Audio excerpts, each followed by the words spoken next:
Hello everyone, welcome once again in my YouTube channel in AK career academy. तो देखिए, अभी हम लोग क्लास 9th के हिस्ट्री को पढ़ रहे हैं, जिसमें पिछले वीडियो में हम आपको बताए थे वन्य समाज एवं उपनिवेशवाद के बारे में। जनरली हम आपको समझाए थे कि वनों में जो जनजातियां निवास करती है, जो आदिवासी वहां निवास करते हैं, उनमें और फिर वनों में क्या रिलेशन होता है, क्या संबंध होता है। फिर उसके बाद भारत की कुछ प्रमुख जनजातियों के बारे में बताए थे कि कौन सी जनजातियां सबसे बड़ी है और फिर वो कहाँ निवास करती है। फिर इसके बाद आज के वीडियो में हम आपको समझाने वाले हैं दैट 18वीं और 19वीं शताब्दी में जनरली जब भारत अंग्रेजों का उपनिवेश था, उस समय आदिवासियों का राजनीतिक, सामाजिक, आर्थिक और धार्मिक जीवन किस प्रकार का था और फिर उनके इस जीवन को अंग्रेजों ने किस प्रकार प्रभावित किया, इस चीज को समझने वाले हैं। तो आइए स्टार्ट करते हैं। सबसे पहली चीज कि हम आपको बताएंगे 18वीं एवं 19वीं शताब्दी में आदिवासियों का राजनीतिक जीवन कैसा था। तो आइए स्टार्ट करते हैं इस चीज को। तो देखिए, सबसे पहले 18वीं शताब्दी में वन्य समाज जो था, यानी जंगलों में रहने वाले जो आदिवासियों का समाज था, वो बहुत सारे कबीलों में बंटा हुआ था। यानी उनके समाज को बहुत से कबीलों में बांट दिया गया था, विभाजित कर दिया गया था। और देखिए, चूंकि यहाँ पे अब सुरक्षा महसूस किया जा रहा था, मतलब सुरक्षा की आवश्यकता महसूस किया जा रहा था जंगलों में, कि जैसे अंग्रेजों का उपनिवेश, भारत धीरे धीरे संपूर्ण भारत अंग्रेजों का उपनिवेश बनते जा रहा था।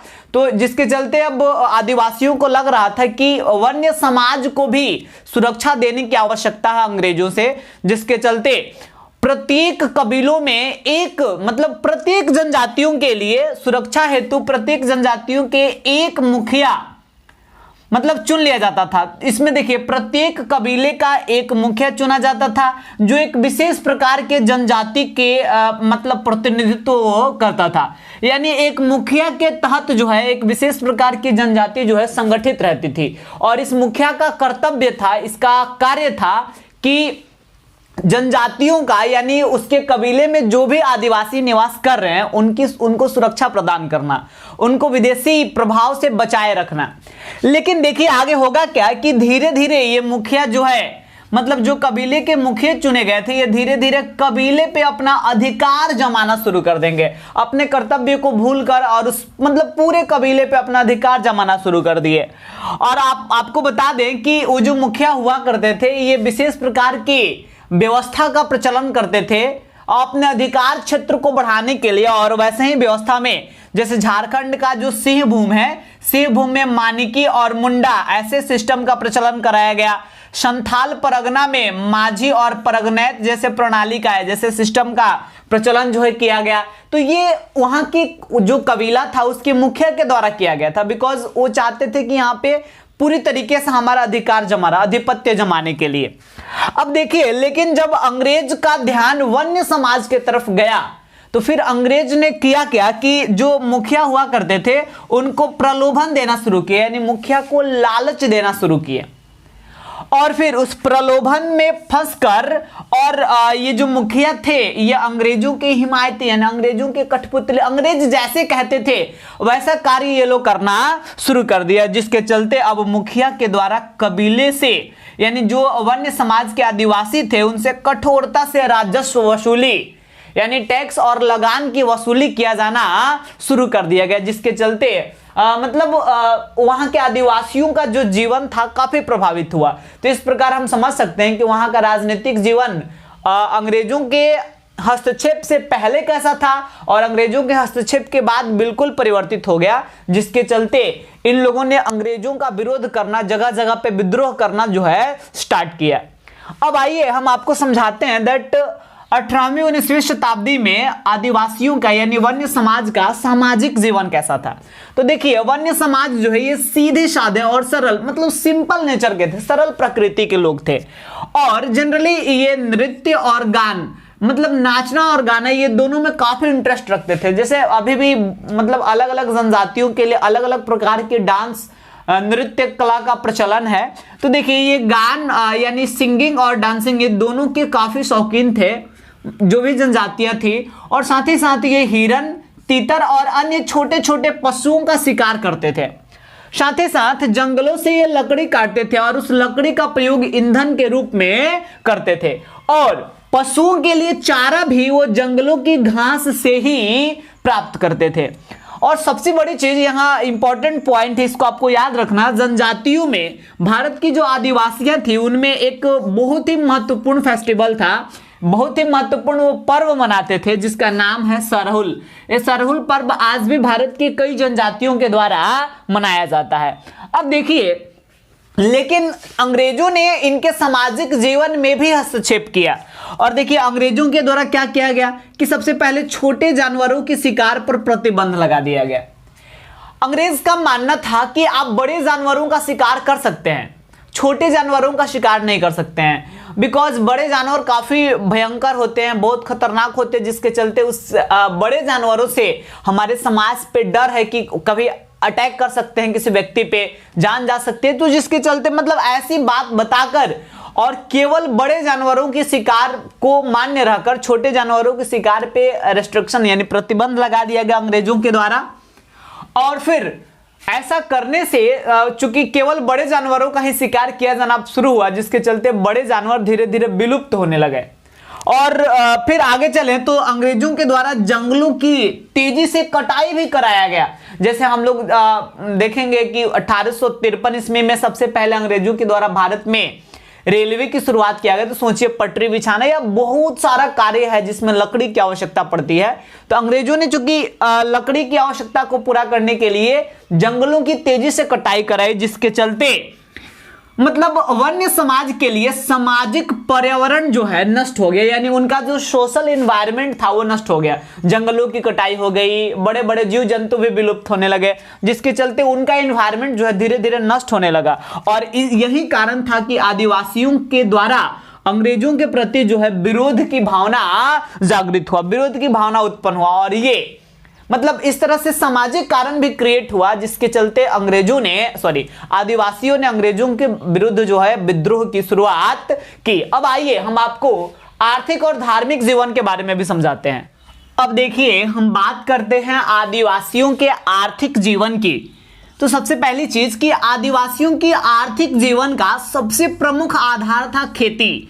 ये खेती बाड़ी करने का काम करते थे। और देखिए, खेती करने के लिए इनकी एक विधि प्रचलित थी जिसको घुमंतू या इसी को झूम या पोडू विधि के नाम से भी जाना जाता है। और एक विशेष प्रकार का मतलब मेथड है जिसके माध्यम से खेती का काम किया जाता है। और एक ऐसी विधि है, तो देखिए इसमें क्या किया जाता है, जैसे आदिवासियों के द्वारा एक जगह पे खेती का काम कुछ वर्षों तक किया जाएगा, और जब वहां का जमीन जो है बंजर हो जाएगी, जब उसमें उर्वरता कम हो जाएगी, तो फिर उस स्थान को छोड़कर और फिर उन जनजातियों के द्वारा दूसरे जगह पे जाया जाएगा और वहां के जंगलों को जलाकर और फिर वहां पे खेती का काम किया जाएगा। तो इसी मतलब विधि को घुमंतू या झूम विधि के नाम से जाना जाता है। और देखिए, लेकिन प्रॉब्लम यह था कि अंग्रेजों को ऐसे में अंग्रेजों को ऐसे में राजस्व वसूलने में काफी परेशानी होती थी, बिकॉज आज जनजाति यहाँ पे खेती कर रहे हैं तो फिर कुछ समय के बाद दूसरे जगह चले जाएंगे, फिर उसके बाद दूसरे जगह। तो इस प्रकार जो है, चूंकि स्थायी कृषि नहीं था, जिसके चलते अंग्रेजों को राजस्व यानी लगान की वसूली करने में काफी परेशानी होती थी। और यही कारण है कि अंग्रेजों के द्वारा मतलब खेती की ऐसी विधियों पर रोक लगा दिया गया। अंग्रेज इस पे प्रतिबंध लगा दिए कि नहीं, ऐसी खेती नहीं किया जाएगा, जिसके चलते जनजातियों में अंग्रेजों के प्रति जो है विरोध की भावना उत्पन्न हुआ। अब इसके बाद खेती के अलावा और देखा जाए तो मतलब जनजातियों के द्वारा यानी आदिवासियों के द्वारा व्यापार का भी धंधा किया जाता था। ये सामान्यतः हाथी के दांत का व्यापार करते थे, बांस, मसाला, रेशा, रबड़, ऐसे मतलब पौधों से उत्पन्न जो है पदार्थ का व्यापार करने का काम ये करते थे। अब देखिए, मतलब खेती बाड़ी के सिवाय इनके आर्थिक जीवन का एक मुख्य आधार व्यापार का कार्य भी करना था, जो सामान्यतः पादप उत्पाद होता था। अब देखिए, इसके बाद हुआ क्या कि आगे 1864 ईस्वी में और 1865 ईस्वी में वन सेवा और भारतीय वन अधिनियम का क्रमशः जो है स्थापना भारत में कर दिया गया। भारत में 1864 में वन सेवा स्थापित हुआ, 1865 में भारतीय वन अधिनियम पारित किया गया। और ये दोनों आदिवासियों के विरुद्ध पारित किया गया कानून था। और देखिए, इस कानून के अंतर्गत किया गया कि अंग्रेजों के द्वारा भारतीय आदिवासियों पर यानी भारतीय जनजातियों पर वनों की कटाई किए जाने पर रोक लगा दिया गया। यानी इस बात पे रोक लगा दिया गया कि जो भारत की जनजातियां हैं जंगलों की कटाई नहीं कर सकती है। हाँ, मान सकते हैं कि ये बात सही है कि जंगलों की कटाई नहीं किया जाना चाहिए, लेकिन ये जंगलों की कटाई पर रोक लगा है केवल आदिवासियों के लिए, बल्कि अंग्रेज जो है जंगलों की कटाई कर सकते थे अपने निजी स्वार्थ के लिए, और ऐसा ये करते भी थे।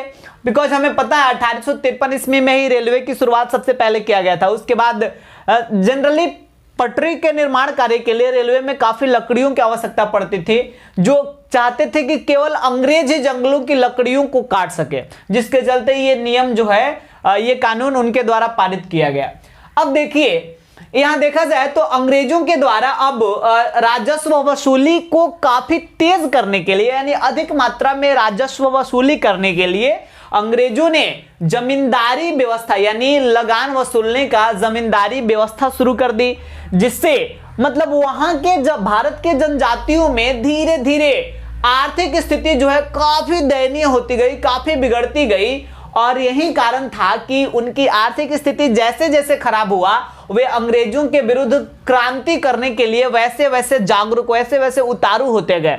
तो ये आर्थिक जीवन को भी अंग्रेजों ने काफी हद तक प्रभावित किया था, जिसके चलते मतलब आदिवासियों के द्वारा उनके विरुद्ध क्रांति की शुरुआत किया गया। अब हम बात करेंगे धार्मिक जीवन का, तो आपको यहां भी थोड़ा केयर करना है। देखिए, अंग्रेजों के द्वारा न ही केवल राजनीतिक, सामाजिक और आर्थिक शोषण किया गया, बल्कि अब धार्मिक क्षेत्र में भी हस्तक्षेप की नीति अपनाया गया। अब देखिए, अंग्रेजों के द्वारा सबसे पहले आदिवासियों की जो धर्म था उसकी आलोचना किया जाना शुरू हुआ। यानी आदिवासियों के द्वारा जो है आलोचना, सबसे पहले बुराई वो लोग करना शुरू किए कि आदिवासियों का जो धर्म था कि इसमें ये प्रचलन है, ये प्रथा, ये काफी गलत है, इस मतलब बुराई करना शुरू किए। और फिर धीरे धीरे जो ईसाई मिशनरी थे अंग्रेजों में, वो घुसपैठ की नीति अपनाए, यानी जंगलों में घुसपैठ करके और जो वहां की जनजातियां थी उनके धर्म परिवर्तन के लिए, यानी अपने धर्म को ईसाई धर्म में कन्वर्ट कर ले, इसलिए मतलब इस पर्पस से ये आदिवासियों को मोटिवेट करना, आदिवासियों को प्रेरित करना शुरू किए। लेकिन आदिवासियों को भी अपने धर्म पे काफी विश्वास था, ये भी काफी आस्तिक व्यक्ति थे, जिसके चलते ये अपने धर्म की परिवर्तन करने का भरसक प्रयास कभी नहीं किए। और फिर धार्मिक भावना पे आघात पहुंचाने के कारण अंग्रेजों ने जनजातियों ने अंग्रेजों के प्रति विरोध की भावना उत्पन्न की, और फिर मतलब धार्मिक भावना पर आघात पहुंचने के कारण जो है जनजातियों में काफी असंतोष की भावना थी। अब देखिए, जनजातियों को यह बात अच्छे तरीके से पता था कि मतलब अंग्रेजों के पास काफी डेवलप हथियार है, उसके पास बंदूक है, गन, जिसे मतलब अकेले व्यक्ति बहुत सारे व्यक्तियों को मार सकता है। लेकिन इसके बावजूद और जनजातियों के पास क्या था, बस वही तीर धनुष, उससे कुछ खास हो नहीं सकता था। लेकिन फिर भी जनजातियों को अपने धर्म में इतनी आस्था थी, अपने भगवान पे इतना विश्वास था कि उनके मन में हमेशा ये बात बनी रहती थी कि भगवान हमारी रक्षा करेंगे, भगवान उनकी गोलियों से हमारी रक्षा जरूर करेंगे। और इस भावना को अपने मन में बनाए हुए रखें और फिर अपने धर्म परिवर्तन को न करके अंग्रेजों के विरुद्ध आवाज उठाना शुरू किया, अंग्रेजों के विरुद्ध क्रांति और विद्रोह करना शुरू किया। तो देखिए, हम लोग आज के वीडियो में समझें दैट अंग्रेजों ने आदिवासियों के राजनीतिक जीवन, सामाजिक जीवन, आर्थिक जीवन और फिर धार्मिक जीवन को किस प्रकार प्रभावित किया, और फिर उसके अंग्रेजों के द्वारा इन सारे क्षेत्रों में उठाया गया जो प्रयास था, किया गया जो प्रयास था, यह कहीं ना कहीं आदिवासियों को एक बड़े विद्रोह के लिए प्रेरित कर रहा था। और वैसा दिखा भी, अलग अलग जनजातियों के द्वारा अलग अलग प्रकार के विद्रोह की शुरुआत किया गया। तो हम लोग बारी बारी से सारे विद्रोह के बारे में पढ़ेंगे। तो नेक्स्ट वीडियो में हम आपको समझाने वाले हैं 3 विद्रोह के बारे में, जिसमें हम जानेंगे पहाड़िया विद्रोह, तमार विद्रोह और चेरो विद्रोह। ये तीनों विद्रोह के बारे में अगले वीडियो में हमको समझाएंगे कि यह विद्रोह कहां, कब और किन जनजातियों के द्वारा आखिर क्यों किया गया, इसके बारे में समझाएंगे। और फिर नेक्स्ट वीडियो में और भी बहुत सारे विद्रोह है जनजातियों के द्वारा किया हुआ, उसको हम लोग समझते हैं।